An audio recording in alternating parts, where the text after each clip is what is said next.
Hi there. So, I'm going to talk about my three wishes for schools in 2025. For me, the big question is how can everyone thrive in our education system? And what strikes me is that we have seen numerous reforms over the last 30 years, but very little has changed. So we've had the institution of Ofsted under John Major, and then under Tony Blair, we had the Phonics Wars, which culminated in the Rose Review. And then after that, we had synthetic phonics, which became the statutory model of teaching early reading programs. But the thing is that last week, Secretary of State for Education Bridget Phillipson told Parliament that still we have a quarter of children leaving primary school unable to read at the required level. So, how can everyone thrive in our education system? This is still a question that remains unanswered. How can we turn this around? I've spent the last 30 years working in a rhythm based intervention. I've researched it at the Institute of Education, and then I created the Rhythm for Reading program so that this could be available to schools. But first of all, today, I want to just focus on how things are going in schools at the moment. When I've visited schools, I've learned quite a lot about what's happening and the kinds of challenges that schools are facing. And this has really brought me to my three wishes for schools for 2025. The first secondary school to pilot Rhythm for Reading was located in a beautiful coastal area of the southeast of England. The school was rated outstanding by Ofsted, and they had the most incredibly wonderful pastoral team. A lot of the children there, quite a high proportion, 2 forms each year, would arrive at the school in September, reading at a level that was round about 3 years below their actual age. So they'd have a reading age of about 8 or 9 years, whereas their actual chronological age was 11 to 12 years. The school invited me to work with these children in their first term of secondary school. They assessed these children's reading in September and December so that they would be able to tell whether the rhythm based approach was actually helping them. So, at the end of the term, we found that a large proportion of the children had made more than a year of progress, and many have made 2 or even 3 years of progress after the 10 weekly sessions of 10 minutes. Everyone was really delighted, and it was clear from the school's data that, the data was actually very unusual for them. They hadn't seen this before. So I continued to work with them, and one day I asked whether they would consider letting their feeder primary schools know about Rhythm for Reading, because I was really keen to help younger children so that when they arrived at secondary school, they would be able to hit the ground running. To my disappointment, the school declined. Now, this is very much, I think, this is really my opinion, but I think this is about demonstrating that it is the secondary school, the outstanding secondary school with all its wonderful teachers, that is the school that makes the difference. We're going to just leave that there for now, and we're going to move up to another school. I'd like you to join me on a journey to a secondary academy in the northwest of England. Here, I worked with boys who were in year 8. So they're 12 to 13 years of age. They had very limited attention. Their attention span was round about 2 seconds, quite unusual. They loved gaming. They were very competitive and enthusiastic about it. And the effect it was having on their progress was actually very obvious to me because I had worked with rhythm-based approaches for quite a while by this point, probably about 15, 20 years. And I could tell that these young people were actually showing me quite a different pattern of behaviour. I asked the boys whether they would be willing to just sort of give up the gaming while we were doing this work, just for the 10 weeks, or at least cut back on it really, really quite hard. For the boys who actually managed to do this, there was progress. They were able to really grow their attention span very, very quickly. But very sadly, for those boys who could not or were not willing to cut down on their gaming, there was not so much progress in terms of rhythm for reading. What would happen would be that I would achieve some growth and some progress within the session. So in that 10-minute period, we were able to get them up to, say, 5 seconds in terms of attention span. And if we'd been able to build on that week by week, there would have been a really lovely result. But because they then went back to playing their games, their attention span became really small again, because that is what they were training their attention span to do. So the thing that I'd like to just put across here is that when our attention is trained on a day-to-day basis, week by week, you're going to see that it does actually start to change shape. In my opinion, it's really important that we understand that the nervous system is really adaptable. Our attention span can actually expand and contract in response to what we're experiencing in day-to-day life. So even if we're playing a game and it's not real life as such, the nervous system is constantly involved. So it does start to adapt. And this is why, if you're improving response times in anything so that your intense bursts of activity are getting shorter and shorter, you're going to see an impact in other areas as well. Now then, let's leave that there and move on to the third and final stop on this journey. I'm going to take us back to Greater London now, to a special school, and it was rated outstanding by Ofsted. This school invited me to work with Key Stage 3 boys of a similar age to those that we've just been discussing. These Key Stage 3 boys were 13 to 14 years old, and they had been diagnosed with ADHD and also EBD. So these boys were in a special school for, a very sort of serious reason. They had problems that needed to be supported. In this school, the students' attention span was actually easier to work with than it had been for me to work with those boys who were playing games during the week.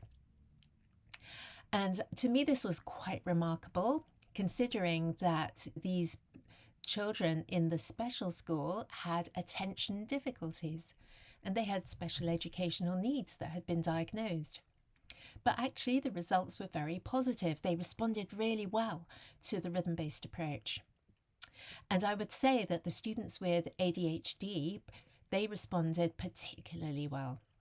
The teachers were delighted with the effect of the programme.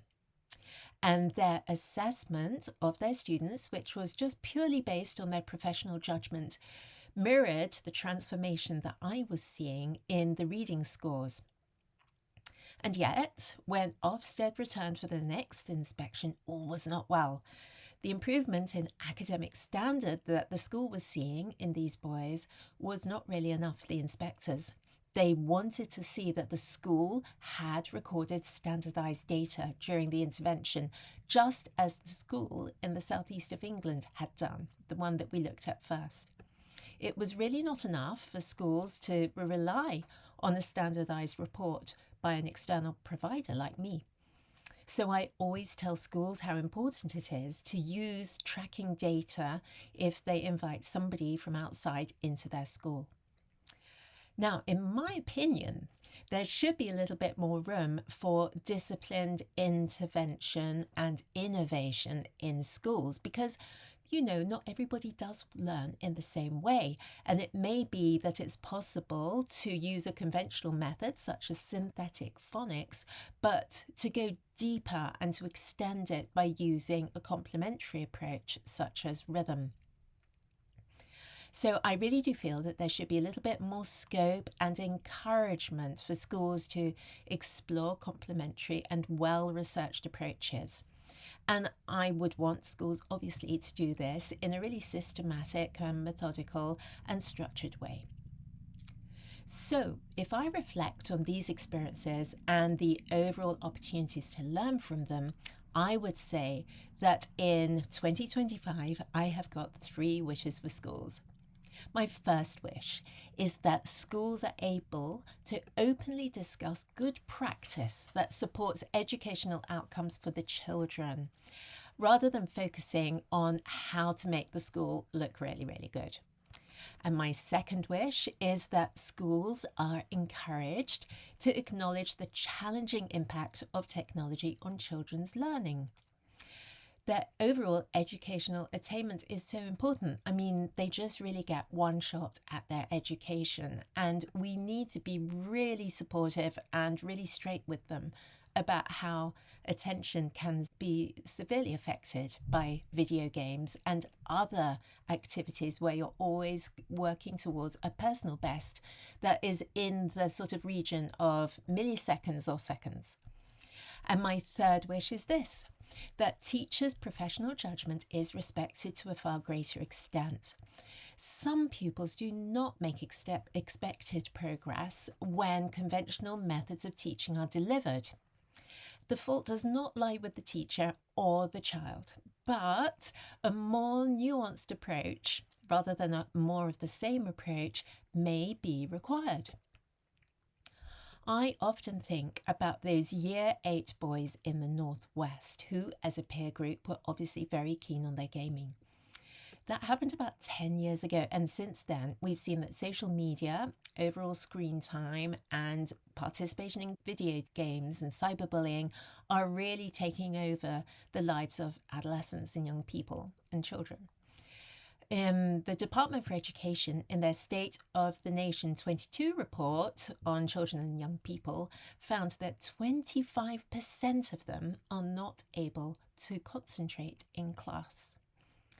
And the House of Commons Education Committee, in May 2024, on screen time, has found that there's evidence to show that a child can take 20 minutes to refocus their attention following an interruption from a screen, maybe a notification or something like that. So there are impacts on education and well-being. And the overwhelming weight of evidence that's submitted to this committee shows that there are harms of screen time and social media, and that these harms actually outweigh the benefits for young children. So they recommend that there's a much more balanced and careful approach. It's really important because at the moment, the mental health of children is really being affected by their use of screen time. And it's interesting that Bill Gates, the co-founder of Microsoft, cautions when using technology, particularly for young people. And this is what he says. He says, our attention spans are like muscles, and the non-stop interruptions and addictive nature of social media make it incredibly difficult for them, in other words, the muscles, the attention spans, to develop. Without the ability to focus intensely and follow an idea wherever it leads, the world could miss out on breakthroughs that come from putting your mind to something and keeping it there, even when the dopamine hit of a quick distraction is only one click away. So it's obvious that Bill Gates understands how technology works from the inside out, whereas for us as consumers, we simply experience the impact that it has in the classroom and in learning. So the antidote is really to slow down and to engage meaningfully in the details and to enjoy them. The rewards of sharing ideas, thinking deeply rather than being constantly interrupted by notifications are going to be of huge benefit to us in the future, but we need to organize ourselves so that we can do that. And we also need to direct our technologies rather than to be shaped by them. So as an external provider to schools, my mission is to support them and to support the children and the teachers. And in this way, I have a perspective as a very compassionate outsider. I get it.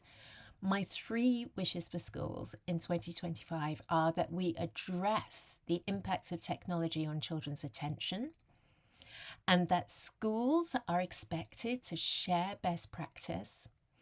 And lastly, as the logical next step to this, that schools are encouraged to engage in disciplined, innovative practice. Thank you so much for tuning in to my 3 wishes for schools in 2025. If you'd like to sign up for my webinar, I'll be going into lots of other things. I've left a link for you in the description below. I hope you have a wonderful rest of the week and see you next time. Bye.